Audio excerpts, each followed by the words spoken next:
Sir जय Hind sir, finally मेरा बेटा सेलेक्ट हो गया। जीरो बहुत बहुत अटेम्प्ट में बधाई सर, बहुत बहुत आपके बधाई। मार्गदर्शन से। और कहाँ बच्चा कहाँ है? यहीं पर है सर। आ जाओ भाई।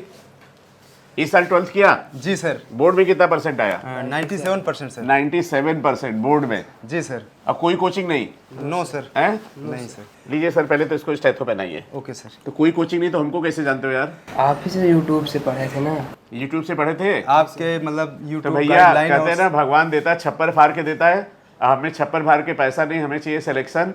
तो regular batch, SRB batch, test series, और अब देखिए यूट्यूब, अब वो भी जीरो अटेम्प्ट 12th के साथ ही सर। घर में रह के मम्मी पापा के साथ। जी सर। मम्मी पापा खाना और सिलेक्शन। जी सर। क्या लगता है सर आपको न्यू लाइट में? अच्छा, ऐसा लगता है बच्चा कभी डिमोटिवेट नहीं होता है। अगर थोड़ा कमजोर भी है तो अपने आप को उस माहौल में ढाल के सर के गाइडलाइन से अपने, अगर उसका जो एम है वहाँ तक पहुँचने का वो पूरा प्रयास करता तो सफलता जरूर मिलेगी और निश्चित मिलेगी। बस मेहनत करते रहो। आप आर्मी में थे?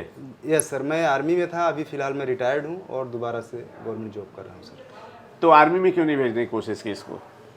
सर थोड़ा मुझे ऐसा लगा कि हमें सिविल का भी अनुभव लेना चाहिए, क्योंकि मैं तो आर्मी का अनुभव ले चुका हूँ। और हमें लगा थोड़ा सिविल के लिए और समाज में नाम, समाज के लिए और खुद के लिए, कि अपने लिए हम और अपने परिवार को समय दे सकें, समाज को भी समय दे सकें। अच्छा, तो आपको इस बात का कष्ट था कि आर्मी में रहने पे समय नहीं दे पाए? नहीं सर, उस चीज़ के लिए तो आर्मी पर्सन के लिए इस चीज़ का कष्ट रहेगा ही कि वो समाज को समय नहीं दे सकता है, देश के लिए समय लेकिन देगा। सर समाज की सुरक्षा तो आप ही लोगों ने की।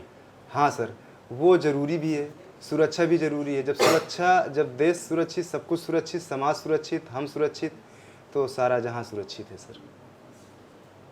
अच्छा, यूट्यूब से बच्चा पढ़ा था, आप नहीं भी आते तो हमें नहीं पता चलता। तो ये कैसे डेवलप हुआ कि चले सर से मिलते हैं?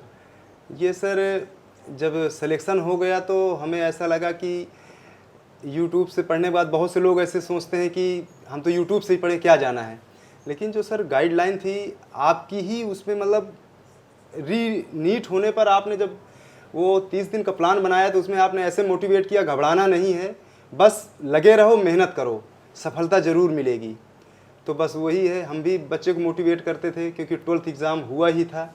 फिर हमने कहा कोई बात नहीं, मेहनत जितने तुमसे हो सके। अच्छा, उम्मीद थी कि 12th के साथ सेलेक्ट हो जाएगा? क्योंकि परमेश्वर की कृपा से अभी तक कभी कोई मतलब मुझे ऐसी असफलता नहीं देखा मैंने, और ना ऐसा हो प्रभु कभी, तो इसलिए हमें लगा नहीं सिलेक्शन होगा। तो मम्मी उसकी नहीं है इस समय, उसको भी हम थैंक्स बोलेंगे। और सर मुझे बार बार ये लगता है कि जब बच्चा सेलेक्ट होता है तो उसमें हम लोग तो एक माध्यम है। जी सर। रोल जो होता है माँ बाप का होता है। सही बात। इसीलिए सर भावक सम्मान समारोह कर रहा है आप सबके लिए। अच्छा, जरूर आइएगा। तो तुम्हें न्यू लाइट नीट के चैनल का कब पता चला? ये जब बोर्ड एग्जाम खत्म हो तभी उसके बाद पता चला था, आप ही देखे थे। सब्सक्राइब किया होगा? जी सर। जी सर, मम्मी वाले फ़ोन में किया था। मम्मी वाले फ़ोन में किया है। तो बाकी टाइम फ़ोन नहीं रहता था, केवल क्लास के टाइम रहता था। बहुत बहुत बधाई बेटा। तो देखिए बच्चों, पानी गिरा दो ना तो अपना रास्ता खुद बना लेता है। अगर आपके अंदर जिज्ञासा है, आपको कुछ बनना है, तो अब बहुत सारे साधन हैं जिससे आपको कॉलेज मिल सकता है। ये बच्चा 12th के साथ ही डिस्ट्रिक्ट में 2nd पोजीशन थी इसकी सर, और नीट में भी सेलेक्ट हो गया। तो आगे बेटा यूट्यूब पे और भी बहुत ही रेगुलर, बहुत सिस्टमेटिक क्लास होगी। आप जरूर चैनल को सब्सक्राइब कर लीजिए नोटिफिकेशन के लिए। बहुत बहुत बधाई सर। Thank you sir. आप लोगों के आने से बहुत बहुत जोश बढ़ता है जी सर, और काम करने का जज्बा मिलता है। जी sir. Thank you so much.